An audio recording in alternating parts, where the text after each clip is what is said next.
बचत हो गई, ईवीएम को ब्लेम नहीं किया जाएगा। उनके बड़े बेटे तेज प्रताप के बारे में क्या लग रहा है? हर जगह पर एक थोड़ा एंटरटेनमेंट होना जरूरी होता है।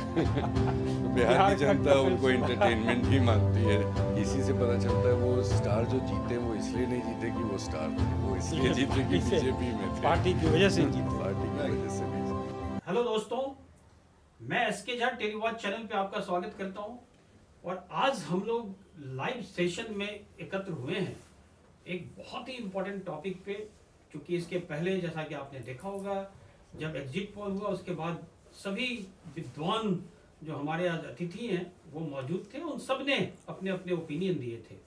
आज जब चुनाव परिणाम की घोषणा हो रही है, अभी भी हो रही है, अभी भी पूर्णतः पिक्चर क्लियर नहीं हुआ, लेकिन ये स्पष्ट हो चुका है कि एनडीए बहुत ही ज़्यादा सुनामी की लहर जैसी आ गई है और एनडीए की जीत हो रही है, बिल्कुल ऐतिहासिक जीत हो रही है। तो 2015 में प्रशांत किशोर ने एक नारा दिया था कि बिहार में बहार है, नीतीश कुमार है। मुझे लगता है कि आज के दिन अगर सबसे ज़्यादा किसी आदमी को ये हॉन्ट कर रहा होगा तो ये प्रशांत किशोर को ही कर रहा होगा, क्योंकि आज के दिन बिहार में बहार है, नीतीश कुमार है, और जो 25 से 30 फिर से नीतीश, ये सारे जितने भी स्लोगन्स थे, नारे थे, वो सब यथार्थ में बदलते नज़र आ रहे हैं। तो आज हम लोग इस पे चर्चा करने के लिए जो अभी परिणाम जो सनह शनह घोषित होते जा रहे हैं, जो सवेरे जो एक पिक्चर बनी थी, लग रहा था नज़दीकी मामला है, जैसे जैसे दिन ढलता गया ये परिणाम बिल्कुल एक तरफा होता चला गया और अभी तो हालत ये है कि जो 2010 के परिणाम थे उससे भी ज़्यादा एनडीए को सीटें मिलने की संभावना है। तो आज पुनः हमारे साथ दीनबंधु जी जो राजनीतिक विश्लेषक हैं और जो बिहार पे काफ़ी पैनी निगाह रखते हैं, तो वो आज हमारे साथ हैं। हमारे साथ डॉक्टर पंकज ठाकुर जो जेएनयू के प्रोफेसर भी हैं और इनकी भी बिहार के ऊपर काफ़ी चर्चा होती रहती है, बिहार के बारे में जानते हैं, एक एक सीट के बारे में जानते हैं। और हम सब के साथ जो लीगल इश्यूज़ के तो हैं ही, लेकिन जब राजनीतिक विषय आता है तो उस पर उनका उतना ही कमांड है। तो सुदर्शन सिंह जी जो माननीय सुप्रीम कोर्ट के अधिवक्ता हैं वो भी हमारे साथ मौजूद हैं। तो आज हम लोग इस लाइव सेशन में सबसे पहले तो जो ये आखिर हो क्या गया, सभी जगह वैसे एक ही चर्चा है कि ये क्या हो गया। जितने एग्जिट पोल थे सभी एग्जिट पोल ने 150, 160, 170, लेकिन किसी ने भी 200 की घोषणा नहीं करी थी। यहाँ तक कि 2025 के शुरुआत में बीजेपी ने कहा था कि संभवतः इस बार 200 पार, लेकिन फिर वो सीटों की संख्या कम करके 160 का टारगेट उन्होंने रखा। अब 200 क्रॉस कर गया। शायद सभी दर्शकों को भी पता होगा कि 2010 में एनडीए 206 सीटें जीती थी, जो 2000 के बाद सबसे ज़्यादा सीटें थी। और उस समय भी बीजेपी का स्ट्राइक रेट, उसने 102 सीटों में 91 सीटें जीती थी। जेडीयू ने 141 सीटें लड़ी थी, जिसमें से 115 जीतें थी। और जो आरजेडी का प्रदर्शन उस समय भी बहुत अच्छा नहीं हुआ था, 168 में केवल 22 सीटें। एलजेपी आरजेडी के साथ थी जो केवल 3 सीटें जीत पाई थी। और इंडियन नेशनल कांग्रेस की तो खैर सेहत 2021वीं सदी में ख़राब चली रही है और उस समय उन्होंने 243 सीटों पर लड़े थे और 4 सीटें जीत पाए थे। तो आखिर 2025-2015 साल के बाद ऐसे अप्रत्याशित रिजल्ट, जिसको एग्जिट पोल भी जिसको भांप नहीं पाई, सारे एग्जिट पोल कहीं ना कहीं गलत साबित हुए, ट्रेंड में सही साबित हुए, रिजल्ट में गलत साबित हुए, सारे जो पॉलिटिकल पंडित्स हैं वो गलत साबित हुए, किसी ने भी 200 से ऊपर सीट की बात नहीं की। तो हम शुरुआत इसी से करते हैं। दीनबंधु जी, मुझे केवल ये बताइए कि क्या आपने सोचा था कि कभी ऐसा हो सकता है? मुझे याद है कि आपने 130 सीटें बताई थी, तो आप तो 70-75 सीटें कम रह गए जी। ये तो अमित शाह जी भी 160 का टारगेट रखे थे, तो हमने तो 140-150 के आसपास कहा था आपके पिछले कार्यक्रम में। हमारे कार्यक्रम में सुदर्शन जी सबसे नजदीक थे, उन्होंने 150-160 तक कहा था। मैंने कहा था मैं पार्टी दूंगा, तो अभी मैं इनको, हम लोग लड्डू खिलाएंगे, नजदीक है लेकिन वो भी दूर है। किसी ने ऐसा नहीं सोचा था, ये एक अंडर करंट था और आप कह सकते हैं कि लहर नहीं बल्कि सुनामी है नीतीश कुमार और नरेंद्र मोदी के पक्ष में। ये नीमो फैक्टर है, जनता ने उन पे भरोसा किया, नीतीश कुमार पे और नरेंद्र मोदी की जोड़ी पे। और मैं इसका क्रेडिट, एक्स फैक्टर तो नीतीश कुमार है ही, लेकिन इसके साथ साथ अमित शाह का जो माइक्रो मैनेजमेंट है उसको मैं इसका क्रेडिट देता हूं कि उन्होंने बहुत बेखूबी से, बहुत बारीक तरीके से हर एक बूथ की जिस तरीके से उन्होंने प्रबंधन किया। और बीजेपी के बड़े बड़े नेता आप देखे होंगे कि जब हेलीकॉप्टर मौसम खराब था इस दौरान, तो बीजेपी के कांग्रेस से, आरजेडी से लोग प्रचार में नहीं गए थे, और उनके केवल नेता बाहर से जो आ रहे थे, भूपेश बघेल आए। हम इस पे जो इसके रिजल्ट की हम लोग चर्चा आगे करेंगे। मैं तो पहला जानना चाहता हूं कि क्या कभी आपने ऐसा सोचा था और आपका टेक अवे क्या है? तो पंकज जी, आपने भी नहीं कहा था, और मजे की बात है कि हमारे ग्रुप में उस दिन हमारे जेएनयू के एक शोधार्थी भी थे, उन्होंने तो हंग असेंबली की बात की थी, तो आज तो वो आया ही नहीं, पहले ही भाग खड़े हुए।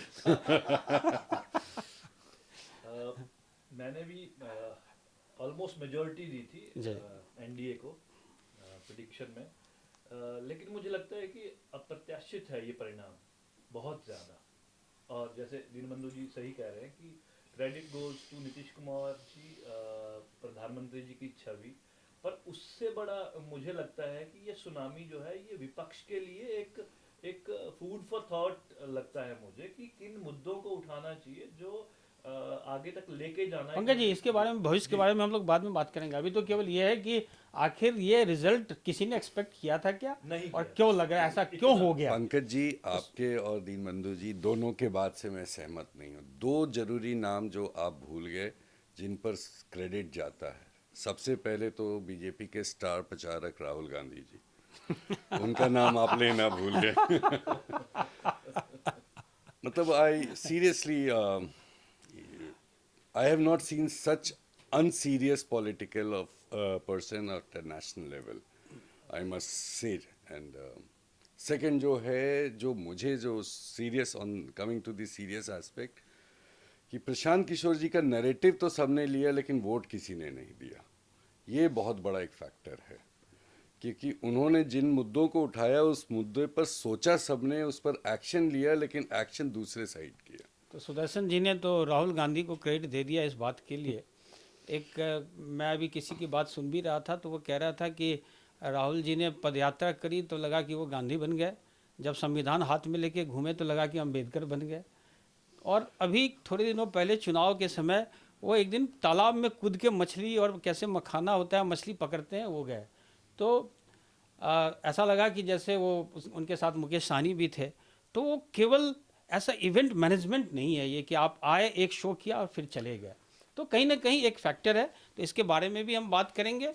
लेकिन ये सही है कि आज के दिन तीर बिल्कुल निशाने पे लग गया, कमल पूरी तरह खिल गया, चिराग भी जल उठा, लेकिन लालटेन ऐसे भी 21वीं शताब्दी में लगता है कि बुझना ही था। केरोसिन खत्म हो गया, केरोसिन खत्म हो गया, लालटेन बुझ गया, जैसा कि प्रशांत किशोर कहते थे। प्रशांत किशोर की बहुत सारी बातें अच्छी हुई है, बस प्रशांत किशोर की खुद के जो स्कूल का बक्सा है वो भी संभव लगता है कि बक्सा ने केवल लोगों को इश्यूज तो जरूर दे दिए, लेकिन वो सफल नहीं हो पाया।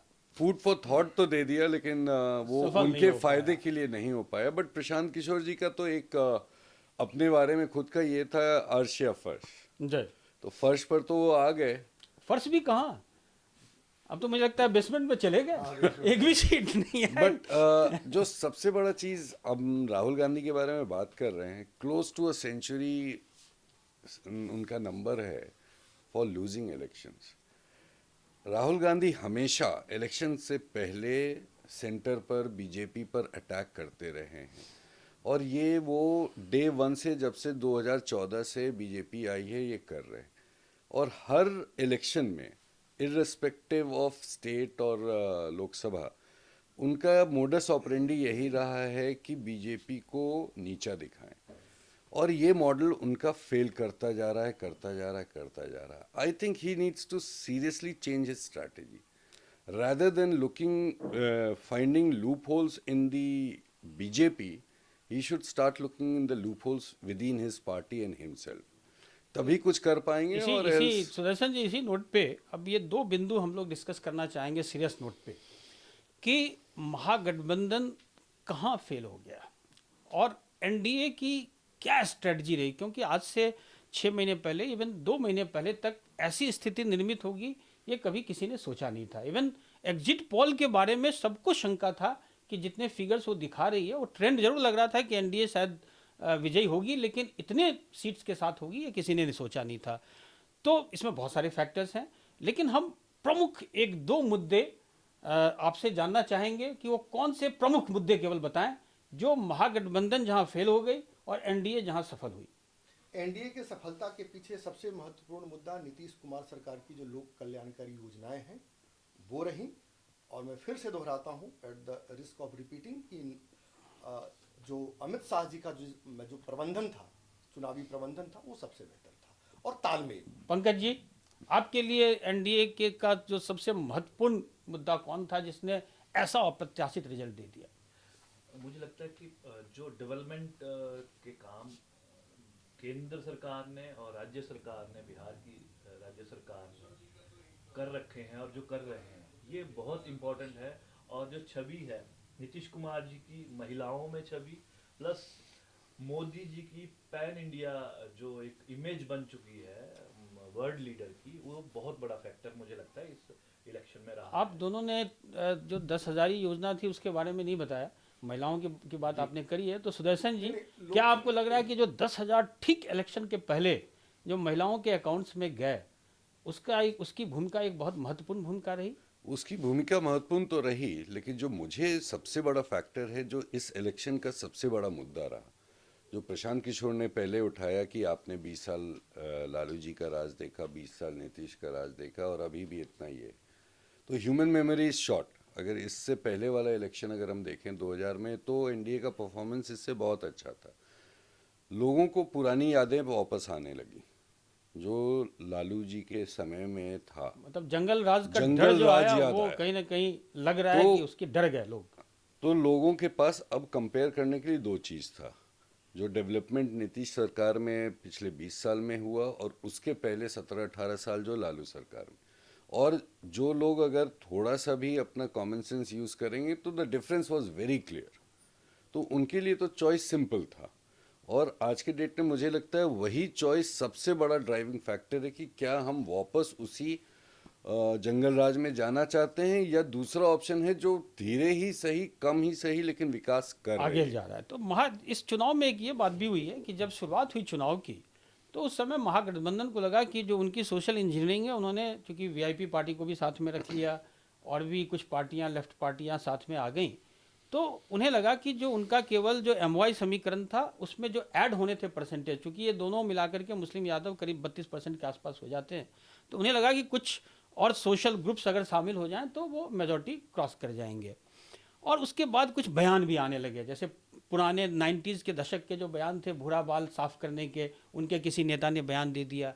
यद्यपि तेजस्वी यादव इससे बचते रहे, वो व्यक्तिगत रूप से बचते रहे, उन्होंने A to Z की भी बात की, लेकिन यह भी कहा जा रहा है कि जो पोलराइजेशन मुस्लिम यादव का एक तरफ हुआ, तो जो दूसरी जातियां थी सवर्णों के अलावा, जब ये इस टाइप के स्टेटमेंट आने लगे कि अब सत्ता आएगी तो अब दिखा देंगे, तो जो दूसरी पार्टियां ओबीसी, ईबीसी की या दलित थे वो भी डर गए। तो एक मोबिलाइजेशन कहीं ना कहीं एनडीए के पक्ष में सवर्ण और उन सब ग्रुप्स का हो गया। वो आपको लगता है ऐसा? नहीं, हाँ, मुझे बिल्कुल ऐसा लगता है। देखिए, उनका जो वोट बैंक है महागठबंधन का, पिछली दफा भी देखिए तो 37-38% के आसपास दोनों एनडीए और महागठबंधन, क्योंकि पिछली बार बिल्कुल क्लोज फाइट था, 12-13 हजार वोट का ही केवल अंतर था। तो वो तो अपने वोट बैंक पे ओवर रिलायंस की है, बहुत ज्यादा भरोसा था एमवाई समीकरण। तो वो जो उसका जो काउंटर कंसोलिडेशन हुआ उसमें 26% ईबीसी, 16% के आसपास दलित और 10% सवर्ण, ये कंप्लीटली वो बीजेपी के खेमे में गए, एनडीए के खेमे में गए। प्लस मैं एक चीज आपकी बात में और ऐड ऑन कर देता हूं कि वो जो नीतीश कुमार की जो योजनाएं थी जिसमें मैं 10,000 का जिक्र किया, वो वस्तुतः 2 लाख रुपए है। तो सब लोगों को लग रहा है कि 2 लाख रुपए आएंगे और वो आएंगे भी। प्लस जो 400 से जो 1100 रुपए उनके हुए जो पेंशन के, वो भी बहुत ऐड ऑन किया। तो ये तमाम की योजनाएं थी ना, वो कास्ट बैरियर को भी क्रॉस करने की कोशिश की, और महिलाएं और इस तरह के वोटर, और जो उछाल आया परसेंटेज में, वोटिंग परसेंटेज में, वो अब तो ऐसा बिल्कुल लग रहा है कि जो भी ज्यादा वोट पड़ा वो सब के सब उनके पास। पंकज जी, अगर हम ये मानेंगे कि केवल ये 10,000 रुपये जो दिए गए या 2 लाख की स्कीम थी या पेंशन 1100 रुपये कर दिए गए, बिजली 125 यूनिट फ्री करने की बात करी, तो ये सब कुछ योजनाएं हुई हैं। अगर ये जीत का मापदंड बन जाता है तो देश के और दूसरे राज्यों में भी इसको दोहराया जाएगा, जो इसके पूर्व मध्य प्रदेश, महाराष्ट्र, इन सब में भी हो चुका है। तो ये देश के इकोनॉमी के लिए बहुत सेहतमंद नहीं है। तो आपको क्या लगता है कि केवल ये स्कीम्स हैं या ओवरऑल जो एक डिलीवरी सिस्टम है, सोशल इंजीनियरिंग है, चुनाव लड़ने की जो एक स्ट्रैटेजी होती है, उसका भी रोल इसमें रहा है? मुझे लगता है चुनाव की स्ट्रेटजी तो है ही है ये। रेवड़ियाँ बांटना प्रधानमंत्री जी फेमसली बोला है, तो उसका पार्ट तो ये लगता ही है मुझे। बट वेलफेयर स्कीम्स एक इंडिया जैसी थोड़ी पुअर कंट्री हम बोलेंगे, बिलो पॉवर्टी लाइन बहुत सारे लोग हैं, उस नज़रिए से ऐसी schemes are need of the hour. But एक चीज़ हम डिस्कशन में मिस कर गए, मुझे लगता है कि शराबबंदी, एक महिला वोटर को नीतीश जी की ये शराबबंदी आज भी मुझे लगता है कि वोट लाने में हेल्पफुल रही है, क्योंकि उनको ये लगता था कि शराबबंदी, आरजेडी आती है तो शराबबंदी हट जाएगी और फिर घरेलू हिंसा का दौर शुरू हो सकता है। तो एक बहुत बड़ा फैक्टर मुझे लगता है ये भी शराबबंदी वाला रहा है। बाकी वेलफेयर स्कीम्स इम्पॉर्टेंट है, लेकिन ये इलेक्शन स्ट्रेटजी भी रही है एनडीए के पार्ट पे। मुझे ये बोलते हुए कोई गुरेज नहीं है कि the ghost of jungle raj is still haunting RJD. लोगों जो हम बात कर रहे हैं कि लोगों को ये लगता है कि जंगल राज कुछ रहा है, तो वो भी एक बहुत बड़ा फैक्टर रहा है कि एनडीए को इस तरह से थम्बिंग मेजॉरिटी, 3/4 से ऊपर मेजॉरिटी मिली है। अच्छा सुदर्शन जी, महागठबंधन से तेजस्वी यादव ने और राहुल गांधी ने और बाकी सभी नेताओं ने, उन्होंने भी बहुत सारी घोषणाएं करी। इनफैक्ट तेजस्वी यादव ने तो हर परिवार में एक व्यक्ति को सरकारी नौकरी देने की घोषणा कर दी थी। तो उस समय तो लगा कि शायद ये गेम चेंजर हो सकता है, जैसे कि 10,000 ही अभी हुआ है।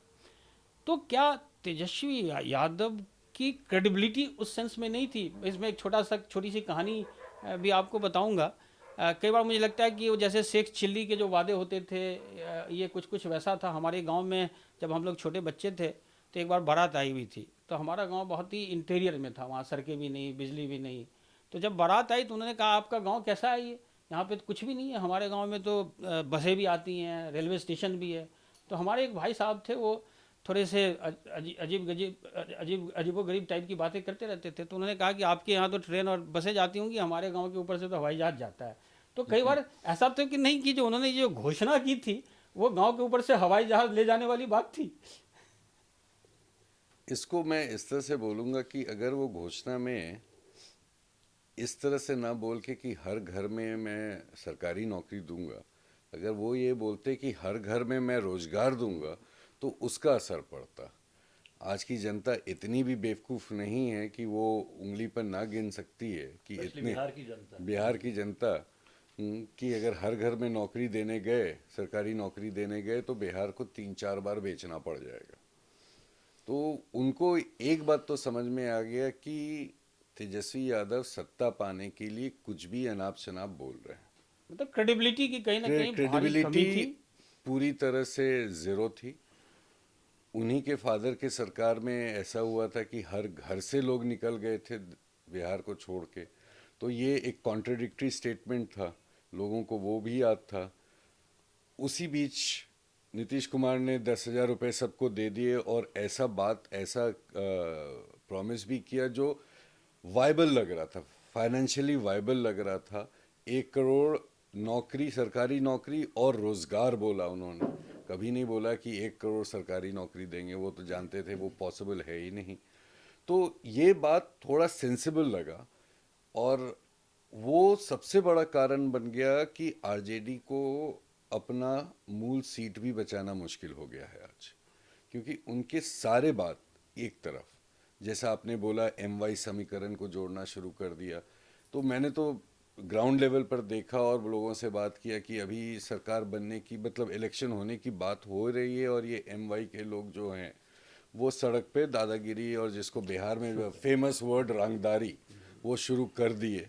तो लोगों को 10 दिन 15 दिन के अंदर ही वो झलक दिखने लगी कि अगर आरजेडी की गवर्नमेंट आई तो क्या क्या हो सकता होगा। तो दीनबंधु जी, मैं इसी सवाल से अब आगे ले जाता हूँ कि 2005 के बाद से अब 20 साल हो गए और उसके बाद अगले 2030 तक तो अब नीतीश कुमार या एनडीए की गवर्नमेंट रहेगी, तो लगभग 25 साल हो जाएंगे।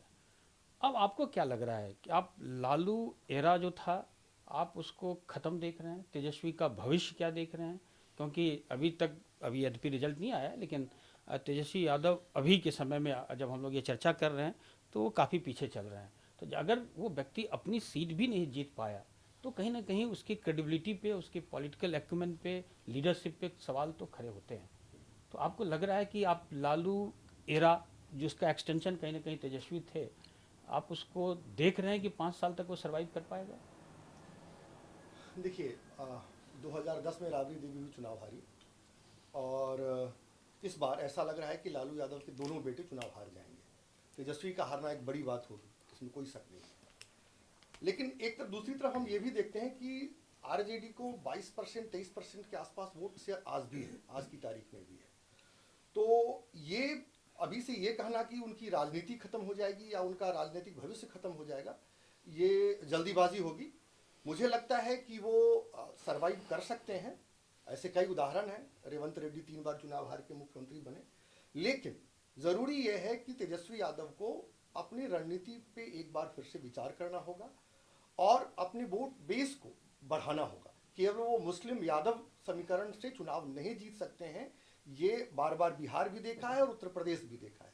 तो अगर उनको अपनी राजनीति करनी है तो जो सबसे पहले वो A to Z की बात करते थे उसको देखना होगा। साथ में बीच में ऐड कर दूं, राहुल गांधी की बात की है तो राहुल गांधी तो है ही, अब बिहार में शायद वो 1 पे आगे हो सकता है, उनका 0 भी हो जाए खाता, प्रशांत किशोर की तरह उनका भी खाता न खुले या खुल भी जाए तो उनसे बेहतर ओवैसी हैं और दूसरी पार्टियां हैं। लेकिन जो दूसरी जो उनके घटक है, जो उप मुख्यमंत्री का वो टोपी पहन के घूम रहे थे, उनका भी खाता नहीं खुला। तो ये अच्छा, माले का परफॉर्मेंस भी बहुत खराब रहा इस बार बहुत खराब रहा। तो हमको इन चीज तेजस्वी यादव को अपने वोट बेस को बढ़ाना होगा, अपनी राजनीति को और समावेशी और व्यापक बनाना होगा और अपने एलाइज पार्टनर की कैपेबिलिटी को देखना होगा थोड़ा कि हम उनके साथ किस तरह से तालमेल बिठा सकते हैं। जी, तो इसके ये इस एपिसोड को मैं यही रोकता हूँ। हम लोग अभी और भी इश्यूज हैं जिस पे आगे चर्चा करेंगे। एनडीए की संख्या, सीटों की संख्या 208 तक पहुंच गई है और 2010 में जब वो रिकॉर्ड वोटों से, रिकॉर्ड सीटों से एनडीए जीती थी तो उस समय 206 थे। तो 2010 का भी रिकॉर्ड टूट गया, जबकि 2005 और 2010 के बीच सभी जानते हैं कि नीतीश कुमार सुशासन के एक प्रतीक, एक सिंबल के रूप में पूरे देश में जाने गए थे और उन्होंने बिहार में जो बदलाव की शुरुआत हुई थी उसी 5 साल में हुई थी। तो ये 5 साल के बाद जब ये 15 साल और निकले और उसके बाद भी उस रिकॉर्ड तोड़ जो उस समय की सीटें थी उससे भी ज़्यादा सीटें ले आना एनडीए के द्वारा, ये एक छोटी ही घटना नहीं है। ये भारतीय चुनावी इतिहास की, भारतीय राजनीति के लिए एक बहुत बड़ा एक कदम है, बहुत बड़ा एक माइलस्टोन है जिसके दूरगामी जो है परिणाम होंगे। तो एक इशू ये आता है कि जो 2005 से लेकर 2025 तक जो नीतीश कुमार और एनडीए की, विशेष रूप से बीच में महागठबंधन की भी सरकारें थोड़े समय के लिए बनी, लेकिन वो केवल एक एब्रप्शन था। मुख्य रूप से एनडीए की गवर्नमेंट रही और जो जाना जाता है सुशासन के लिए, जो जाना जाता है लॉ एंड ऑर्डर मेंटेन करने के लिए, और ख़ास करके जैसा कि हमारे पार्टिसिपेंट बता रहे थे कि जो जंगल राज या जो रंगदारी का समय था उससे निकलने के लिए, और वो भी जाना जाता है इंफ्रास्ट्रक्चर के डेवलपमेंट के लिए, रोड हो, बिजली हो, पानी हो, सभी क्षेत्रों में काम हुए। यदि आज के दिन में आप पटना जाते हैं तो आप क्लियरली एक बदलाव देखते हैं। आप दरभंगा जाते हैं तो आप एयरपोर्ट से यहाँ से आप बाय एयर जाते हैं दरभंगा में, पूर्णिया में एयरपोर्ट आ रहा है, एम्स आ रहे हैं जगह जगह, IITs आए हैं। तो कहीं ना कहीं एक शुरुआत हुई है बदलाव की। अब 2025 के ऐसे चुनाव परिणाम के बाद एक चीज़ जो हर बिहारी को कहीं ना कहीं खलती है, जो हमारे सभी जो अतिथि हैं वो भी इसमें सहमत होंगे कि ठीक है, हमें बिजली मिल गई, हमें पानी मिल गया, हमें सड़कें मिल गई, लेकिन सारे इंडिकेटर्स, सूचकांक, जितने भी डेवलपमेंट इंडिकेटर्स हैं उसमें बिहार अभी भी नीचे है। चाहे वो पर कैपिटा इनकम की बात हो, चाहे वो इन्वेस्टमेंट की बात हो, इंडस्ट्री की बात हो, एम्प्लॉयमेंट की बात हो, हेल्थ इंडेक्सेस की बात हो, तो हम लोग उस इशू पे चर्चा करना चाहेंगे कि क्या अगले 5 साल में बिहार अब उस स्टेज पे आ गया है जहां से टेक ऑफ कर सकता है बिहार की इकोनॉमी, और बिहार जो है जो देश की जो बड़ी इकोनॉमीज है उसमें शामिल हो सकता है। तो दीनबंधु जी, आप केवल चुनाव के अलावा भी आप आर्थिक रूप से भी आप सब जानते हैं, ये एक बहुत महत्वपूर्ण सवाल है। और खास करके प्रशांत किशोर को ये, चाहे वो सीटें जीते हों ना जीते हों, उनके वोट परसेंटेज कुछ भी रहे हों, उन्होंने पूरे चुनाव को कुछ मुद्दों तक केंद्रित कर दिया, जिसमें से पलायन एक सबसे प्रमुख मुद्दा था, साथ में एजुकेशन और हेल्थ भी था। तो अगले 5 साल आप कहाँ देखते हैं? देखिए, इस चुनाव में पलायन का, रोजगार का मुद्दा रहा। नीतीश कुमार, तेजस्वी यादव रोजगार का मुद्दा उठाए, हर परिवार में सरकारी नौकरी का वादा भी उन्होंने किया, प्रशांत किशोर भी उठाए, और जो एनडीए का जो घोषणा पत्र है उस घोषणा पत्र में भी वो नौकरी या रोजगार की बात कर रहे हैं। अब ये वक्त आ गया है कि हम लोग बिजली, सड़क, पानी, जो बेसिक इंफ्रास्ट्रक्चर है उससे थोड़ा सा 1-2 स्टेप और ऊपर उठें और इन्वेस्टमेंट की बात करें, उद्योग की बात करें। और जब बिहार में इन्वेस्टमेंट होगा, उद्योगें आएंगी, इस तरह से कल कारखाने लगेंगे और विकास की जो अगली सीढ़ी है उस कदम पे जब हम लोग चढ़ेंगे तो निश्चित रूप से ऐसा मेरा मानना है कि रोजगार के भी अवसर बढ़ेंगे और पलायन भी रुकेगा।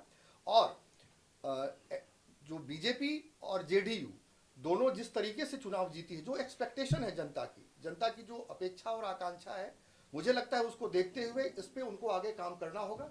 ऐसी रणनीति उनको बनानी ही होगी कि हम किस तरीके से बिहार को अब विकास के जो सूचकांक है, अभी तो एसडीजी इंडेक्स में बिहार सबसे पीछे, आपने कहा भी, तो उन इंडेक्सों पे भी हम कैसे बढ़ें और इंडस्ट्रियलाइजेशन और डेवलपमेंट को भी हम और कैसे आगे बढ़ाएं। पंकज जी, ये एक ऐसा चुनाव है जिसने एक बड़ा मैसिव और बड़ा क्लियर मैंडेट दिया है एनडीए गवर्नमेंट को, और खास करके बीजेपी को। अगर आप नेशनल लेवल पे भी देखें और बाकी जितने स्टेट्स में वो चुनाव लड़ती है, विकास एक सबसे प्रमुख मुद्दा होता है और विकास के ऊपर चुनाव लड़ा जाता है। और ये भी कहा जाता है कि बहुत सारे स्टेट्स में आप देखेंगे कि उनका जो डिलीवरी सिस्टम है और जो डिलीवरी के ऊपर जो उनका फोकस रहता है वो बहुत महत्वपूर्ण है।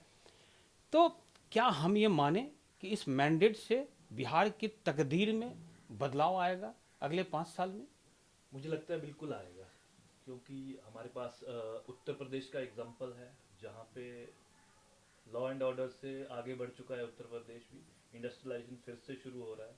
उसी तरह मुझे लगता है जो रोजगार का, घर घर रोजगार का वायदा दीनबंधु सर ने बोला कि घोषणा पत्र में एनडीए ने कर रखा है, तो वो बिना इंडस्ट्रियलाइजेशन के पॉसिबल ही नहीं है। तो इंडस्ट्री को वापस लाना बिहार में, ये मुझे लगता है कि फ्यूचर में एनडीए का एक बहुत बड़ा एक प्लान होना चाहिए, अगर सच में ही डिलीवर करना है। और जिस तरह से मैंडेट दिया है बिहार ने, हम एक चीज भूल रहे हैं कि इट्स टोटली वन साइडेड, मतलब पूरी तरह से अपोजिशन को राउट कर दिया है। तो मुझे लगता है कि एक बहुत बड़ी जिम्मेवारी है एनडीए और स्पेशली बीजेपी के पास कि डबल इंजन की सरकार को एक तरह से आगे लेके जाना और बताना, जैसे बाकी जगह डिलीवरी पे आपने बोला कि बीजेपी। सुदर्शन जी, चूँकि बिहार में मैंडेट के बारे में हम लोगों ने चर्चा करी, इतना मैसिव मैंडेट पिछले कुछ समय से नहीं मिला था।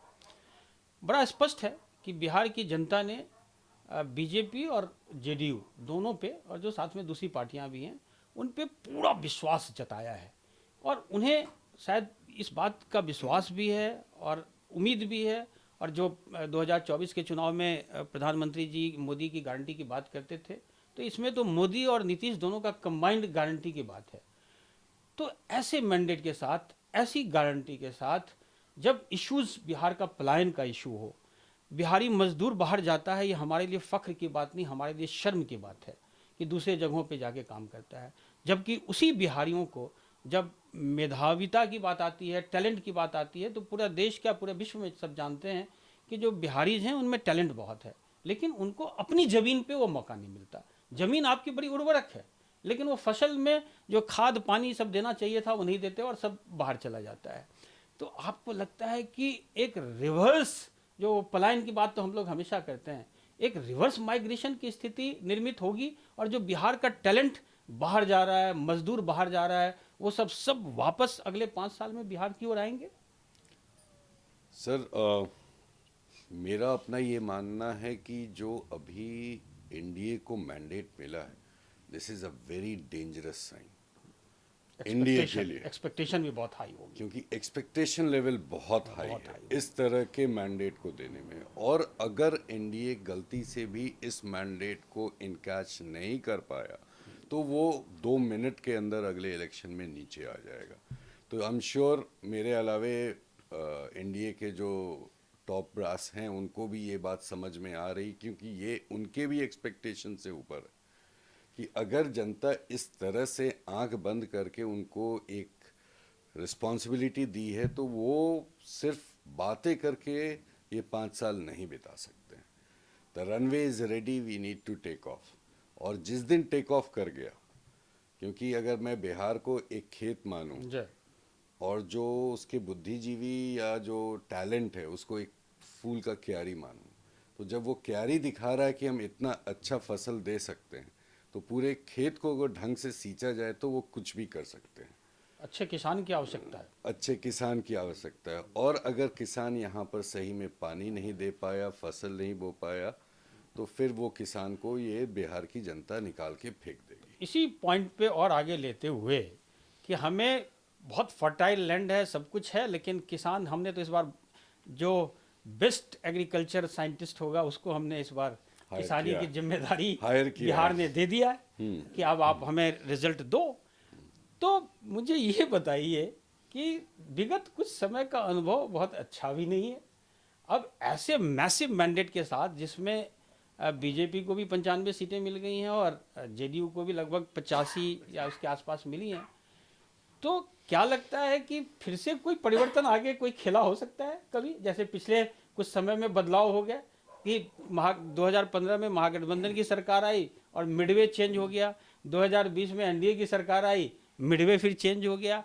तो ऐसी कोई संभावना दूर दूर से आपको दिखती है? यद्यपि मैंडेट बड़ा स्पष्ट है और ये दोनों की जिम्मेदारी है कि 2025 से लेकर 2030 तक बिहार को उस लेवल पे ले जाए, क्योंकि ये संयुक्त जिम्मेदारी है। लेकिन क्या कहीं पे आपको वो पॉसिबिलिटी दूर दूर तक भी कहीं दिखती है? मैं इसलिए और विशेष रूप से पूछ रहा हूँ कि नीतीश कुमार जी की भी अपनी एक एज है, तो भविष्य में आपको क्या कुछ और भी संभावनाएं दिख सकती हैं? अब संभावनाओं की बात करें तो राजनीति तो संभावनाओं का ही खेल है, कुछ भी हो सकता है राजनीति में। लेकिन फिलहाल जो मुझे दिखाई पड़ रहा है उसमें यही है कि जेडीयू और बीजेपी दोनों को एक बड़ी सफलता मिली है। तो अब फिलहाल नीतीश कुमार को या बीजेपी के लिए, दोनों के लिए ये ऑप्शन नहीं है वो इधर उधर दूसरी खिड़कियों को खोल के थोड़ा तलाशें। ऐसी कोई संभावना फिलहाल नहीं दिख रही है। बजाय इस बीजेपी सबसे बड़ी पार्टी उभर के उभरी है, मतलब बड़े भाई की भूमिका यहाँ पे बीजेपी निभा रही है। पिछली बार भी बीजेपी बड़ी पार्टी थी, 2005 में भी, और फिर नीतीश कुमार मुख्यमंत्री बने थे।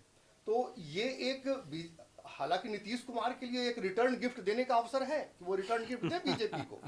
लेकिन फिलहाल मुझे ऐसा लगता है कि जो केंद्र में भी जो सिचुएशन है उसको ध्यान में रखते हुए फिलहाल नीतीश कुमार और बीजेपी, मतलब जो निमो है नीतीश कुमार और मोदी, इनकी सरकार ही बिहार में रहेगी। एक संभावना जो मुझे दिखती है, और संभावना अगर नहीं दिखती तो ऐसा होना चाहिए कि फिलहाल कि आगे चल करके, चूंकि नीतीश कुमार की एक उम्र भी हो गई है और स्वास्थ्य की बातें उनकी है, तो ऐसा उनको करना भी चाहिए कि हो सकता है कि वो आगे चल करके सत्ता हस्तांतरित कर दे बीजेपी को। लेकिन फिलहाल ऐसी कोई संभावनाएं नहीं दिखती हैं, और संभावनाएं तो मतलब हमको नहीं लगता है कि फिलहाल ऐसा कुछ। पंकज जी, आज के दिन जबकि इतना मैसिव मैंडेट मिला हो और कहीं ना कहीं एक्स फैक्टर नीतीश कुमार जी को ही माना जा रहा है, तो आज के दिन तो ये सब डिस्कस करना भी ठीक नहीं है। लेकिन ये ज़रूर है कि क्योंकि जो पूर्व का अनुभव होता है कई बार, वो आपको बार बार कचोटता रहता है, आपको याद दिलाता रहता है। तो आपको क्या लगता है कि इतने मैसिव मैंडेट के बाद, चूँकि एक बीजेपी नेचुरली चाहती है कि बड़े बड़े स्टेट्स में उनकी अपनी सरकार भी बने, तो क्या फिर से कभी उनकी ये जो आकांक्षा है वो फलीभूत होती हुई दिखती है, या फिर आपको ऐसा लगता है कि नीतीश कुमार जी एक स्टेज के बाद जो हैंडओवर करेंगे अपने किसी सक्सेसर को अपनी पार्टी में, या फिर बीजेपी को भी कर सकते हैं? कौन सी संभावनाएं दिख रही? जैसे कि दीनबंधु जी ने बोला राजनीति संभावनाओं का खेल है और इमीडिएटली तो कुछ ऐसा लगता नहीं है, लेकिन फ्यूचर में जब जैसे नीतीश जी की भगवान करे वो 100 साल जिए, लेकिन उनकी सेहत की बात आती है तो हस्तांतरण देखने वाली बात है कि जेडीयू में भी नंबर 2, 3 जो हैं वो इजीली करने देते हैं, बीजेपी को हस्तांतरण नहीं करने देते। ललन सिंह जी हैं या संजय झा जी हैं, तो वो एक बहुत बड़ा फैक्टर है जो मैं काफ़ी बिहार के मेरे फ्रेंड सर्कल में लोग हैं उनसे बात होती है, तो एक बहुत बड़ा इशू है कि जब कभी अगर हस्तांतरण होता है तो वो इंटर जेडीयू के बाहर बीजेपी को करना कितना, मुझे लगता है कि ये भविष्य बताएगा। बाकी बात रही कि इसमें बीजेपी और जेडीयू में बड़ा भाई तो इस टाइम बीजेपी है, और बीजेपी फेमस कह लो या इनफेमस कह लो, बड़ा भाई बनने के लिए वो पूरा प्रयासरत रहते हैं। उनकी स्ट्रेटजी जो है वो सभी लोग मानते हैं कि स्ट्रेटजी में बीजेपी का कोई सानी नहीं है। सुदर्शन जी, चुनाव से पहले उपेंद्र कुशवाहा जी ने और जेडीयू के कई नेताओं ने भी बात करी थी कि अब वो समय आ गया है कि जब नीतीश कुमार जी के जो बेटे हैं निशांत, उनको राजनीति में आ जाना चाहिए, उनको पार्टी संभालना चाहिए। उपेंद्र कुशवाहा जी ने तो बड़े स्पष्ट रूप से कहा था। उसके पहले भी नीतीश कुमार की जो सबसे बड़ी ताकत है, जो सबसे बड़ी चीज़ें जो उनके साथ जुड़ी हुई हैं, जो गुडविल फैक्टर है, वो एक उनके ऊपर कभी कोई दाग लगना नहीं है। उनकी गवर्नेंस की बात रही है, जो एडमिनिस्ट्रेशन उनका हमेशा अच्छा रहा है, और तीसरा परिवारवाद का मुद्दा जो जो इन सब पार्टियों में, जो कई बार आप देखेंगे कि जितनी भी पार्टियां, आरजेडी, समाजवादी, इवन कांग्रेस और दूसरी पार्टियां, सब परिवार से निकली हुई पार्टियां हैं, उनके लीडर्स परिवार में होते हैं। तो इन सब के बीच रहते हुए, और जितने में खास करके जितने समाजवाद की उपज जितने थे जेपी आंदोलन के, वो तो सबसे ज़्यादा परिवारवादी हो गए। केवल एक नीतीश कुमार हैं जो इन सब से अछूते रहे। ना तो उन्होंने किसी परिवार में किसी को बढ़ाया, ना कभी करप्शन के इशू आए उनके सामने। तो आपको लगता है कि अब वो समय आ गया है कि जेडीयू को रखने के लिए, संभाल के रखने के लिए, कि उनके बेटे को या उनके जिनको भी वो अपने सक्सेसर माने, उसको भी वो धीरे धीरे कल्टीवेट करके उस स्तर तक लाए? सर, ये कहाँ है कि बेटा चीफ मिनिस्टर होगा तभी पार्टी संभलेगी। बेटे को पार्टी में लाएं, जरूर लाएं, नीचे से उसको स्ट्रगल करवाएं, पार्टी में उसकी जगह बनाएं, और आगे इमीडिएटली नहीं हो सकता है, 5 साल 10 साल बाद 15 साल बाद उनको नेतृत्व दे। लेकिन अगर एयर ड्रॉप चीफ मिनिस्टर या सक्सेसर बनाएंगे तब तो फिर वापस वही हो जाएगा, परिवारवाद हो जाएगा। तो जबकि नीतीश कुमार इससे हमेशा जिससे हमेशा बचे रहे। ये तो मेरा अपना ये है कि अपने परिवार में अगर उनको लगता है, जैसे बिहार में जात की बहुत बड़ी भूमिका है, तो अगर उनके बाद उस गद्दी को कोई संभालने वाला है, अगर उनका बेटा या परिवार में कोई और है, तो ज़रूरी नहीं है कि वो नंबर 1 पोजीशन पर ही रहें, कि ये पर्टिकुलर मतलब फैक्टर उनके साथ चले। अगर उनके बेटे अगर उस पार्टी में हैं और अच्छे जगह पर हैं, भले चीफ मिनिस्टर ना हो, मिनिस्टर हो सकते हैं या फिर पार्टी के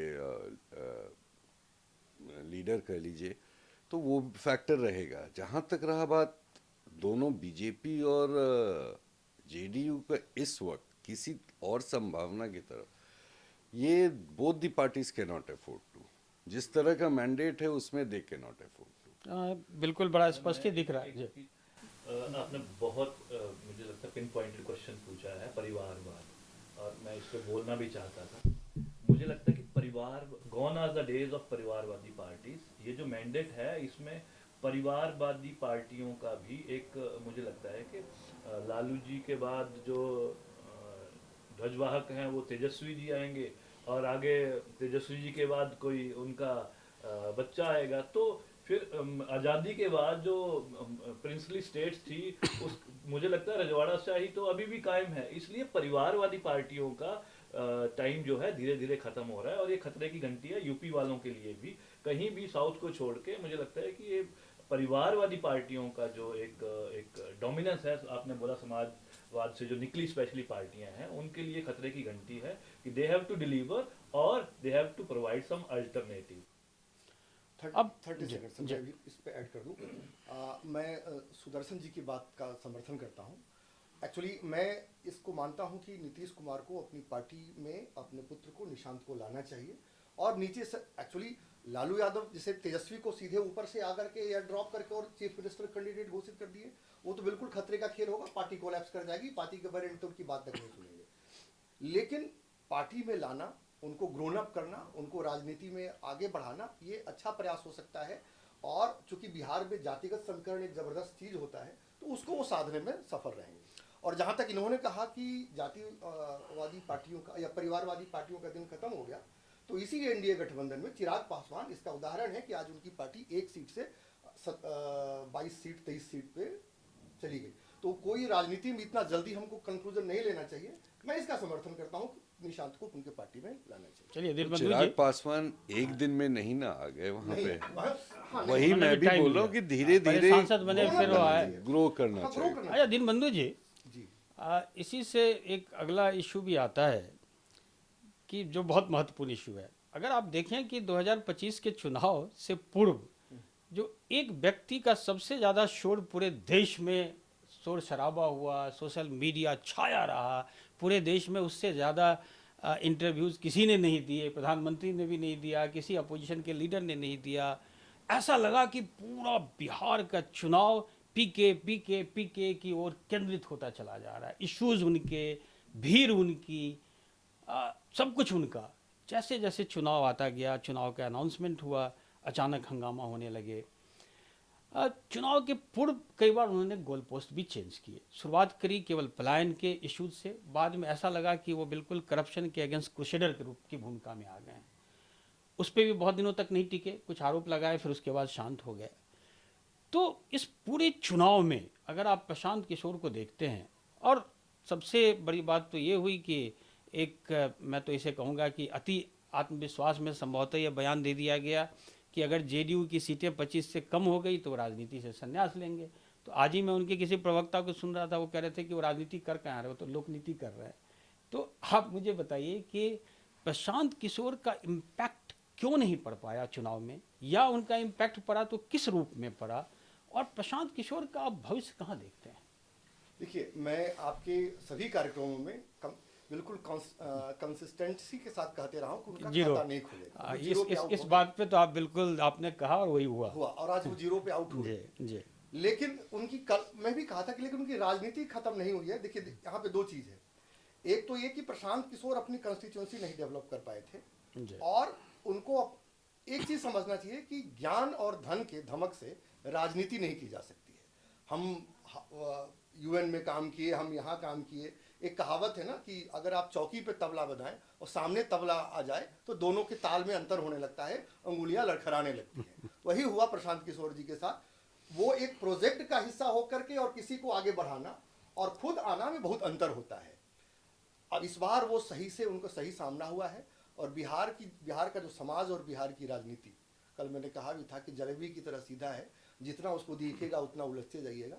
इस बार जरूर है कि प्रशांत किशोर को इसको बिहार के इस प्रयास को एक प्रोजेक्ट के रूप में नहीं लेना चाहिए, वो आगे इसको बढ़ाना चाहिए। और अगर ये सोचेंगे कि अब बस एक प्रोजेक्ट की तरह रहेगा, तो ये तो बिहार की जनता के लिए, राजनीति के लिए और एक पॉलिटिकल डिस्कोर्स में अल्टरनेटिव वॉइस के लिए, तीनों के लिए हानिकारक होगा। तो मेरा तो मानना है कि प्रशांत किशोर जी अच्छे से शांत भाव से बैठ करके आत्मचिंतन करके और आगे की रणनीति बनाएं कि हम अपनी पार्टी को कैसे मजबूत करें और पार्टी के अंदर कैडर और कंस्टिट्यूएंसी डेवलप करें, और राजनीति करेंगे तो हो सकता है कि अगले में। पंकज जी, आप भी यही मानते हैं कि क्या प्रशांत किशोर एक प्रोजेक्ट थे? राजनीति में क्या प्रोजेक्ट का कोई स्थान है? मुझे नहीं लगता सर प्रोजेक्ट का स्थान, मैं इस तरह से बोलूँगा इसको कि लॉन्ग टर्म प्रोजेक्ट है, ये शॉर्ट टर्म प्रोजेक्ट नहीं है राजनीति। सो consistency in constituency is must. तो उनको टाइम बिताना पड़ेगा ग्राउंड लेवल पे। अपना सामने एग्जांपल है बीजेपी का, 2 से कहाँ पहुँच गए वो लोग। तो ऐसा नहीं है, उनके लिए स्कोप बहुत है। जो मुद्दे उन्होंने लेके आए वही मुद्दे बिहार के थे और वही मुद्दे मुझे लगता है इलेक्शन में रेलेवेंट रहे। तो मुद्दे उठाने तक तो वो बहुत अच्छा था, लेकिन ग्राउंड पे प्रेजेंस उनके कैडर की नहीं थी, जो कि एक ऊपर ही मुझे लगता है मीडिया में। तो क्या सुदर्शन जी, आपको ये लगता है कि प्रशांत किशोर ने कहाँ गलती कर दी?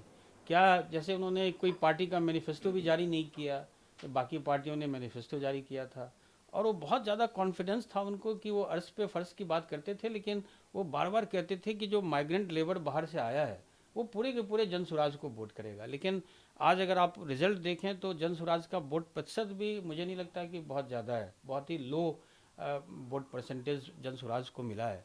तो क्या जन स्वराज सबको इतना अपील करता रहा? और दूसरी चीज़ मैं आपसे जानना चाहूँगा कि इस बार अगर आप देखें चुनाव के समय, तो चाहे वो प्रशांत किशोर हों, चाहे तेजस्वी हों, या इवन सीएम वगैरह का तो था ही, भीड़ बहुत रहती थी उनके, प्रशांत किशोर के सारे चुनावी सभाओं में जहाँ जाते थे यात्रा में। तो क्या वो सब भीड़ केवल देखने की भीड़ थी, जैसे कि फिल्म स्टार या आर्टिस्ट जाते हैं तो भीड़ इकट्ठी हो जाती है, तो ये एक सोशल मीडिया स्टार की तरह बिहार में वो थे जिनको देखने लोग जा रहे हैं, लेकिन वो वोट में उसका कन्वर्शन नहीं हो रहा है? प्रशांत किशोर को देखने से ज़्यादा सुनने लोग जाते थे, सिर्फ और सिर्फ जानने के लिए कि बिहार को क्या चाहिए। और उसके बाद मैंने पहले कहा, बिहार की जनता बहुत शार्प है, ब्रेन बहुत शार्प और फर्टाइल है, और उन्होंने ये एनालाइज किया कि जिस कॉर्नर में वो खड़े हैं अभी, या तो जंगल राज की तरफ जाएंगे या डेवलपमेंट। और ओवरऑल जब कम्युनिकेशंस बढ़ा आज के डेट में, तो ये समझ में आया कि प्रशांत किशोर जब सत्ता में नहीं आ रहे तो उनको फेवर करके वोट कम करने के अलावे और कुछ नहीं होगा। इससे अच्छा है उस पार्टी की तरफ जाएं जो कम ही सही लेकिन एक एग्जाम्पल दे चुकी है कि हम प्रोग्रेसिव मोड में हैं। लड़ाई प्रशांत किशोर की नहीं थी, ये लड़ाई बीजेपी एनडीए वर्सेस महागठबंधन का था, और प्रशांत किशोर ने लोगों को सिर्फ और सिर्फ मुद्दे दिए जिस पर वो डिसाइड करके वोट दिए। प्रशांत किशोर जी को इलेक्शन में कॉरपोरेट लॉज और कॉरपोरेट वेज नहीं चलता है, ये वो जानते हैं।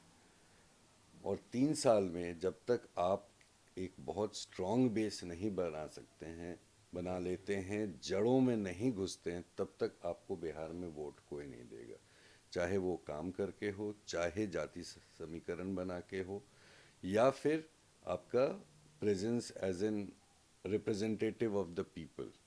ये जब तक आपका स्ट्रॉन्ग नहीं होगा, लोग आपको वोट नहीं देंगे। आपको सुनेंगे, आपके लिए जय जयकार भी करेंगे, लेकिन वो अल्टीमेटली सोच के ही वोट देंगे। तो ये बताइए दीनबंधु जी कि क्या आपको लगता है कि जो प्रशांत किशोर ने जो पिछले 3 साल मेहनत करी और उन्होंने एक माहौल बनाया, कई बार क्या होता है कि चुनाव में आप प्रत्यक्ष या अप्रत्यक्ष दोनों रूप से आप काम करते रहते हैं, तो प्रशांत किशोर ने एक तो मुद्दे बनाए जिस पर सभी सहमत हैं कि जो मुद्दे उनके इर्द गिर्द पूरे चुनाव की घूमती रही। तो ये भी क्या लग रहा है आपको कि प्रशांत किशोर के प्रेजेंस की वजह से, उनकी उपस्थिति की वजह से जो एक पूरा जो इलेक्शन का जो एक डायरेक्शन था वो बदल गया, और संभवतः जो महागठबंधन इसको कास्ट की ओर ले जाती इलेक्शन को, वो उस ओर नहीं ले जा पाई और कास्ट की ओर इश्यूज हमेशा पलायन, और इसी वजह से तेजस्वी को नौकरी की घोषणा करनी पड़ी, पेंशन की घोषणा करनी पड़ी, और बहुत सारे एम्प्लॉयमेंट की घोषणा करनी पड़ी। तो जो आपका जो स्ट्रॉन्ग पॉइंट होता है, जो सबसे स्ट्रॉन्ग पॉइंट महागठबंधन का, वो जो कास्ट अलाइनमेंट था, एमवाई कम्बिनेशन इक्वेशन था, वो था।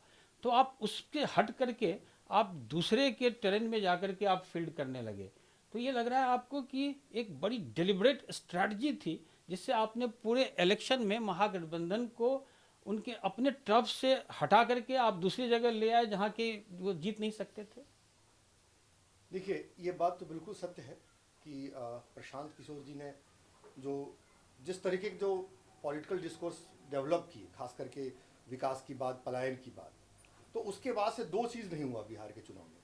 बिहार के चुनाव में इस बार हिंदू मुसलमान भी ना हो सके, नहीं हुआ, कहीं नहीं हुआ। और देखिए, वोटिंग हम बिल्कुल इससे डिनाई नहीं कर सकते हैं कि जाति से ऊपर उठ के बहुत वोटिंग हुई होगी, लेकिन इस तरीके से जो कास्ट जो डिवाइड था वो बिल्कुल मतलब कॉन्स्पिक्यूअस नहीं रहा, वो दिखा नहीं, कम से कम डिबेट में नहीं दिखा, पॉलिटिकल प्रचारों में नहीं दिखा। तो इस मामले में प्रशांत किशोर को ये क्रेडिट जाता है कि प्रचार का जो डिस्कोर्स था उसको बहुत विकृत होने से वो बचाए, इसका क्रेडिट हम उनको देते हैं। पंकज जी, एक बहुत बड़ा इशू चुनाव से पूर्व राहुल गांधी जी ने और तेजस्वी ने और पूरे महागठबंधन ने उठाया था, वो एसआईआर का था, वोट चोरी का इशू था, जिसके ऊपर पदयात्रा भी निकाली गई।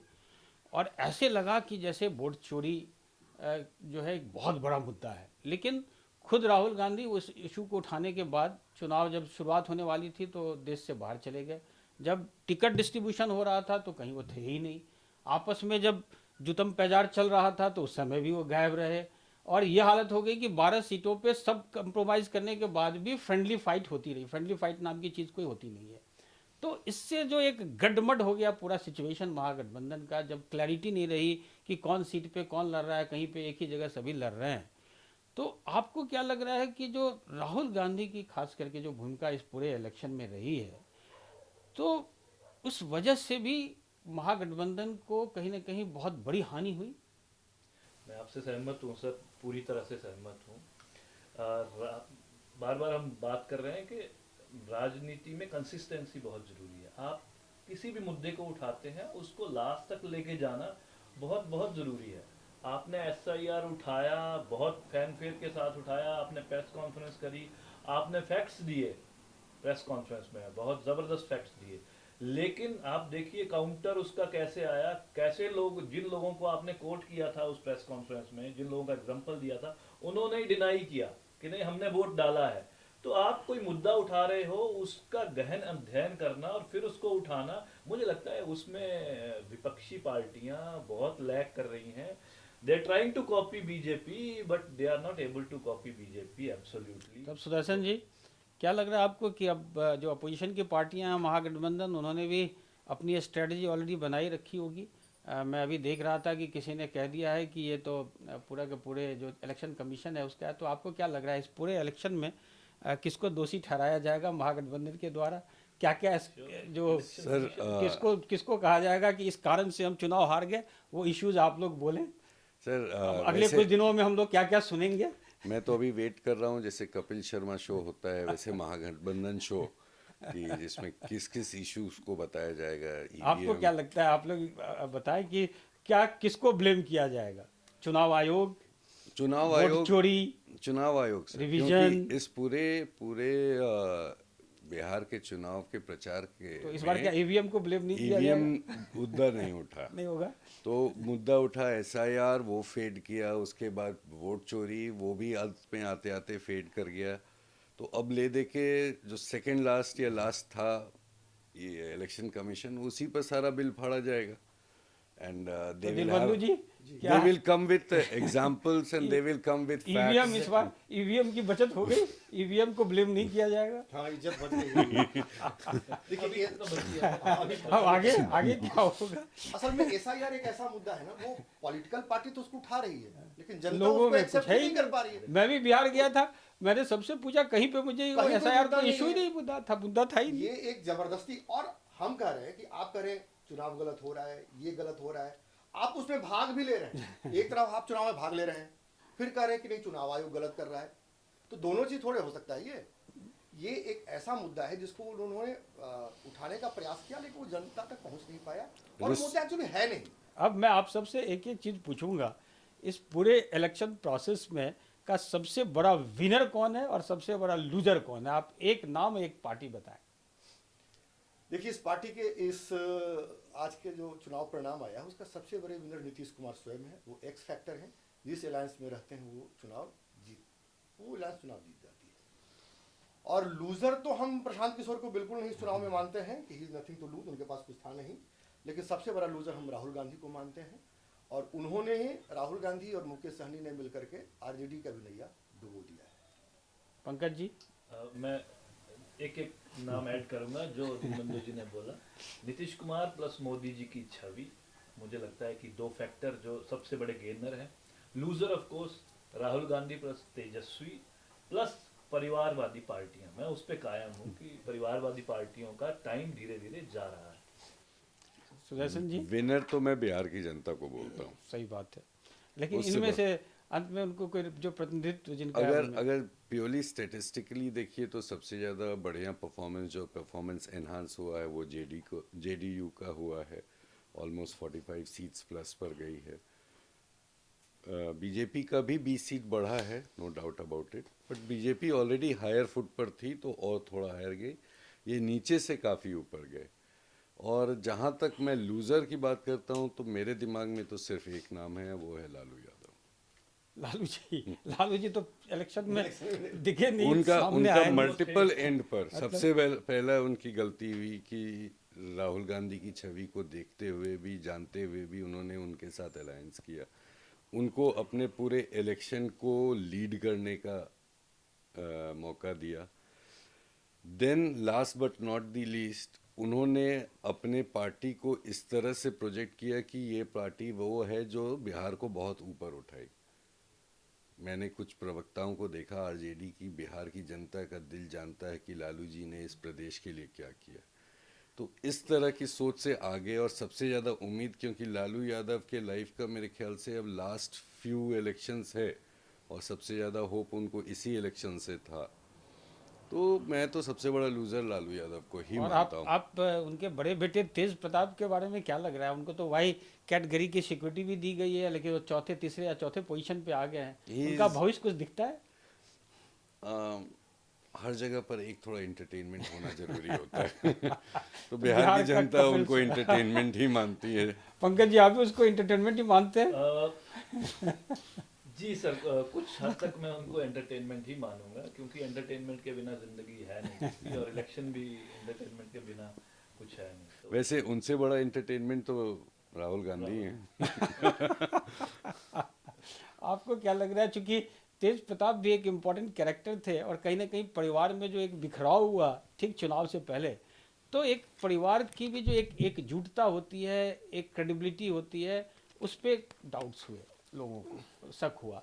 तो कई बार ये सब छोटे छोटे फैक्टर्स जो कंबाइन करके एक माहौल बनाता है, एक परसेप्शन बनाता है। तो आपको लगता है कि जो तेज प्रताप के साथ किया गया, उनको परिवार से, पार्टी से बाहर निकाला गया, तो कई बार क्या होता है कि जो गरीब जनता होती है, गांव के लोग होते हैं, वो फैमिली वैल्यूज़ में बहुत विश्वास करते हैं कि बड़ा बेटा है, देखो उसने तो अपनी जाति में शादी भी करी थी, किसी वजह से गड़बड़ हुआ, दूसरी भी जो उसकी गर्लफ्रेंड थी वो भी उसकी जाति की थी, तो उसको बाहर कर दिया गया घर से, परिवार से। कई बार ये सब सेंटिमेंट्स भी बड़े काम करते हैं। आपको लगता है कि आगे क्या होगा? नहीं, आगे तो मुझे ऐसा लगता है कि देखिए, इसका बिखराव, परिवार के अंदर जो बिखराव था उसका असर पड़ा, उसका असर राघोपुर में भी दिखा, तभी तो शायद तेजस्वी पीछे हो रहे हैं और वो कैंपेन किए थे। और ऐसा मानना है कि लालू यादव का तेज प्रताप यादव पे दबाव पड़ा और उसके बाद वो अपने कैंडिडेट को बोले पब्लिकली कि या तुम वापस हो, तो उनको लग रहा था कि कहीं ना कहीं कि हम चुनाव हार रहे हैं, और बिखराव का असर दिख रहा था पार्टी में, जो कि राघोपुर में दिखा। लेकिन तेज प्रताप यादव की भविष्य क्या है, हमको नहीं लगता कि उनका बहुत भविष्य है। एक दो संभावनाएं हो सकती है, या तो वो पार्टी में वापस आए, क्योंकि अब पार्टी बिल्कुल उनको सोचना होगा कि हम पारिवारिक एकजुटता पहले रखें, तो पार्टी में वापस आ सकते हैं। और दूसरी ये संभावना है कि थोड़ा बीजेपी उनको प्रमोट कर दे, तो आरजेडी का और थोड़ा सा बढ़िया। सुदर्शन जी, जितने भी भोजपुरी के स्टार्स थे, मनोज तिवारी हो या निरहुआ या अलग अलग, वो सब कहीं ना कहीं से चुनाव जीते। इस बार उतने ही बड़े स्टार खेसारी लाल यादव भी थे जो खड़े थे छपरा से, लेकिन अभी तक का जो परिणाम आ रहा है उसमें शायद वो हार रहे हैं। तो भोजपुरी स्टार चुनाव हार रहा है, आरजेडी की अब ये हालत होगी कि सुपर स्टार भी हार रहा है। इसी से पता चलता है वो स्टार जो जीते वो इसलिए नहीं जीते कि वो स्टार थे, वो इसलिए जीते कि पार्टी से- बीजेपी में थे, पार्टी की वजह से जीते। पार्टी की वजह से भी। ये मुगालते किसी को नहीं रखना। वहाँ पे पॉजिटिव छवि थी योगी जी की, और यहाँ बहुत बड़ी नेगेटिव छवि मुझे लगता है कि लालू जी की थी। आप बोल रहे हैं लालू जी सबसे बड़े लूजर हैं, मैं मानता हूँ, आपकी बात से सहमत हूँ, क्योंकि हम एक चीज शायद मिस कर दिए, करप्शन, चारा घोटाला, जंगल राज, प्लस एज रेलवे मिनिस्टर जो घोटाले, जमीन के बदले नौकरी, वो मुझे लगता है कि लोगों के मन में वो भी था, एक साफ छवि ना होना आरजेडी की। अब चलिए, अब मैं हम लोग अंतिम चरण में आ चुके हैं अपने डिस्कशन के। एक पॉइंट में 10 सेकंड में जी जी जी प्लीज। देखिए, जैसे इन्होंने कहा ना कि मोदी, नीतीश कुमार के साथ मोदी जी की छवि, मैं उसमें एक पॉइंट और ऐड ऑन करना चाहता हूं कि अगर आप ये पूछेंगे कि कोई एक व्यक्ति जो इस पूरे चुनाव की दिशा बदल दी, नीतीश कुमार नो डाउट वो एक्स फैक्टर रहे, लेकिन वो एक व्यक्ति जो जिसके कारण ये संभव हो सका, मतलब चुनाव जीतना एक अलग चीज है और 200 पार होना दूसरी चीज है, तो वो व्यक्ति अमित शाह है। जिन्होंने पूरे चुनाव के कैलकुलेशन को एक एक सीट पे बैठा के और पूरे अंक गणित को उन्होंने अपने हिसाब से और मोड़ दिया। प्रशांत किशोर से ज्यादा बड़े रणनीतिकार हो गए मैं हैं। कई बार, हाँ बिल्कुल सर, आपके कार्यक्रम में भी कहा हूं और अदरवाइज भी मानता हूं कि प्रशांत किशोर से बेहतर रणनीतिकार और उनसे बढ़िया स्ट्रेटेजिस्ट तो प्रशांत किशोर हो ही नहीं सकते। और ये बिहार के चुनाव दिखा दिया, अमित शाह की सानी बिल्कुल नहीं है। दिखाया। एक मैंने नाम और सुना, पता नहीं अब कितनी सच्चाई है, behind the doors CR Patil ji का नाम भी मैंने सुना, पता नहीं कितनी सच्चाई है। वो भी थे, सह प्रभारी थे वहाँ के बिहार के। निश्चित निश्चित। तो अब हम लोग अंतिम चरण में पहुंच चुके हैं। तो बिहार बहुत महत्वपूर्ण स्टेट है पूरे देश में, और बिहार चुनाव का जो परिणाम है वो मायने रखता है राष्ट्रीय राजनीति की ओर भी। ये चुनाव का जो रिजल्ट है वो बिल्कुल एक तरफा है और बड़ा क्लियर मैंडेट है। अगले साल 2 स्टेट्स में, खास करके बंगाल में और आसाम में चुनाव है। दोनों स्टेट्स अपने आप में बहुत महत्वपूर्ण हैं, और उससे भी ज़्यादा महत्वपूर्ण 2027 में यूपी का चुनाव है। तो आप लोगों को अब उन तीनों स्टेट्स में चुनाव किस दिशा में जाता हुआ दिख रहा है, उसका क्या इम्पैक्ट पड़ेगा? खास करके बंगाल, क्योंकि बहुत महत्वपूर्ण है, ममता बनर्जी वहाँ पिछले कितने सालों से, दशकों से वहाँ हैं, और उत्तर प्रदेश तो पूरे देश के लिए महत्वपूर्ण है। निश्चित रूप से इस चुनाव का प्रभाव बंगाल पे ही पड़ेगा जो अगले साल होने वाला है, और उत्तर प्रदेश में ही पड़ेगा। और बीजेपी के लिए एक उत्साह है, मोरल एक उनका बूस्टअप है, जिसका तो उसको भी दिखेगा। और दूसरी पार्टियों के लिए भी ये अवसर हो सकता है कि वो अपने रणनीति को सोचें कि आखिर किस तरीके से हम बीजेपी के लिए को काउंटर कर सकते हैं। ये उनके लिए एक अपॉर्चुनिटी है इस चुनाव के परिणाम से, लेकिन इसका प्रभाव दिखेगा दूसरे राज्यों में भी। और जिस तरीके से वोट कंसोलिडेशन एक पार्टी करनी चाहिए, तो जिस तरह से काउंटर कंसोलिडेशन हुआ, इसका प्रभाव बंगाल और उत्तर प्रदेश में दिख सकता है। और मुझे लगता है कि इसके जो परिणाम होंगे वो बीजेपी के पक्ष में हो सकते हैं दोनों राज्यों में। पंकज जी, राष्ट्रीय राजनीति और जो बाकी राष्ट्रीय स्टेट्स, राजनीति में मैं ये बोलता हूँ कि दोस्ती, जो जेडीयू और बीजेपी की दोस्ती और स्ट्रांग हो गई है, क्योंकि आप सेंटर में देखिए 240 ही सीटें बीजेपी के पास हैं, तो इस इलेक्शन ने उनकी दोस्ती को स्ट्रांग किया है, मुझे लगता है। दूसरा, बिहार इलेक्शन का बहुत बहुत ज़्यादा इम्पैक्ट बंगाल में आने वाला है, यूपी में आने वाला है, क्योंकि बिहार के एक तरफ बंगाल है, दूसरी तरफ उत्तर प्रदेश है, और बहुत ज़्यादा पॉजिटिव मुझे लगता है वाइब्स जो हैं बीजेपी के लिए दिख रही हैं, अभी से एनडीए के लिए दिख रही हैं। और मुझे लगता है कि हम बोल रहे थे 29 के बाद भी जो माहौल है वो बीजेपी के फेवर में आज तो दिख रहा है। देखिए, यूपी के लिए तो उतना चिंता करने की ज़रूरत नहीं है। जो इम्पैक्ट सही में पड़ेगा, जो विजिबल इम्पैक्ट, वो वेस्ट बंगाल में पड़ना चाहिए, क्योंकि वेस्ट बंगाल का ग्राउंड रियलिटी ये है कि घुसपैठियों से लोग वहाँ परेशान हैं। बहुत जगह पर बहुत ज़्यादा लॉ एंड ऑर्डर ख़राब हो चुका है, and somehow this current Mamata government जो है उसके लिए कुछ खास कर नहीं रही। लॉ एंड ऑर्डर दिन पर दिन ख़राब होते जा रहा है। तो जैसे बिहार की जनता ने जंगल राज को याद करके बीजेपी के फेवर में वोट दिया, मुझे उम्मीद है कि वेस्ट बंगाल की जनता जंगल राज को देखकर बीजेपी के फेवर में वोट करेगी। मैं सर बात से बिल्कुल सहमत हूँ। मैं एक आपको रियलिटी बताता हूँ। मेरे जो फ्रेंड सर्कल है उसमें काफ़ी लोग, कोलकाता जैसे बहुत बड़ा सिटी है देश का भी और बंगाल का, बहुत अच्छे संभ्रांत परिवारों के लोग वहाँ से पलायन कर चुके हैं, जो वेल टू डू हैं और छोड़ चुके हैं आसपास की सिटीज़ में, आउट ऑफ बंगाल वो बस चुके हैं। पिछले 5 साल का मैं आपको रियलिटी बता रहा हूँ जो मेरे सामने दिखती है। एग्जैक्टली तो ये बहुत बड़ा लॉ एंड ऑर्डर सिचुएशन जो वेस्ट बंगाल के नेटिव रेसिडेंट्स के साथ है, वो एक डू एंड डाई सिचुएशन है, and they are sitting at the verge of the mouth of a volcano. और उनको इस बार, जैसे बिहार की जनता ने एक डिसीजन लिया, अगर मैं इसको और थोड़ा सा ये करता हूँ कि जैसे आपने बताया कि आरजेडी और इंडी गठबंधन का वोट परसेंटेज घटा नहीं, बट दूसरे साइड वोट परसेंटेज बहुत बढ़ गया। तो सिमिलर वे में अगर वेस्ट बंगाल को इस क्राइसिस से निकलना है, तो जो ममता बनर्जी का कोर वोट है वो रहेगा, लेकिन दूसरे साइड को अपना परसेंटेज बढ़ाना होगा, और वो बिहार ने बहुत बढ़िया एग्जाम्पल सेट किया है कि हाउ यू कैन ओवरकम। जैसे बिहार में एमवाई के समीकरण को बिहार की जनता ने ब्रेक किया, रिजेक्ट किया, वो वहाँ के समीकरण को तोड़कर एक नए गवर्नमेंट को लाए। तो बिहार का जो ये रिजल्ट है उस पूरे देश पे इसके दूरगामी परिणाम पड़ेंगे, और खास करके पश्चिम बंगाल, जहाँ पे घुसपैठियों की समस्या बहुत बड़ी समस्या है जो पूरे देश को प्रभावित कर रही है।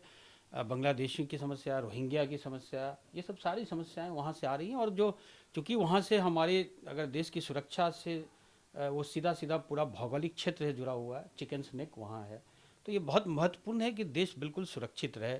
और जो अंतर्राष्ट्रीय परिस्थितियाँ अभी निर्मित हो रही हैं उसमें भी अब देश की सुरक्षा से तो कहीं भी समझौता किया ही नहीं जा सकता। तो हम सब ने आज बिहार इलेक्शन की बहुत विस्तृत चर्चा करी और सभी विशेषज्ञ इस बात पे सहमत हैं कि ये बिहार के लिए एक बड़ा डिसाइसिव मोमेंट है और यहाँ से बिहार टेक ऑफ करने के स्टेज में आ चुका है। और हम उम्मीद करते हैं कि अगले 5 साल में एक सुशासन की सरकार, जिसकी शुरुआत 2015 में हुई थी, उसको एक ऐसा मैंडेट मिला है जहाँ पे अब इसके जो विकास की जो उड़ान है उसमें अब पंख मिल गया इस मैंडेट से। तो बिहार आगे जाएगा। और जैसा कि सुदर्शन जी ने बहुत ही सही कहा कि जब उनसे पूछा गया कि इस पूरे इलेक्शन प्रोसेस का विनर कौन है, तो उन्होंने कहा बिहार की जनता। तो बिहार की जनता जागरूक है, परिपक्व है, वो जानती है कि उसे क्या चाहिए। तो बिहार की जनता ने एक बिल्कुल क्लियर मैंडेट दिया है और बिहार की जनता को हम सब विशेषज्ञों की ओर से एक सैल्यूट तो बनता ही है कि उन्होंने ऐसा क्लियर डिसाइसिव मोमेंट दिया जिसमें जिम्मेदारी उन्होंने ये डबल इंजन सरकार पे डाल दी है कि अब हमने अपनी जिम्मेदारी आपको दे दी, अब बिहार को आगे ले जाना आपका काम है। तो हम उम्मीद करते हैं जो बिहार की सरकार जो आगे बनेगी, हमने पिछले चर्चा में भी यही बात करी थी कि जो बिहार जैसा है वैसा ही रहेगा। तो राजनीतिक रूप से तो वो रहेगा, लेकिन अब आर्थिक रूप से बिहार टेक ऑफ करे, ये हम सब की उम्मीदें हैं, क्योंकि बिहार से पूरे देश को उम्मीदें हैं। तो इसी नोट के साथ आज हम यहीं पे इस पूरे कार्यक्रम को समाप्त करते हैं। मैं अपने सभी विशेषज्ञों का विशेष रूप से आभारी हूँ कि उन्होंने काफ़ी डिटेल्ड में और बहुत ऐसे इश्यूज़ पे बिल्कुल जो कहते हैं कि निचोड़ करके उन्होंने उन सब इश्यूज़ की व्याख्या करी है, जो आप सब दर्शक, आप सब ने जिन्होंने भी देखा होगा, वो आप इन सबको समझ सकते हैं। तो आप सभी विशेषज्ञों को पुनः बहुत बहुत आप सबका आभार। नमस्कार। जय बिहार।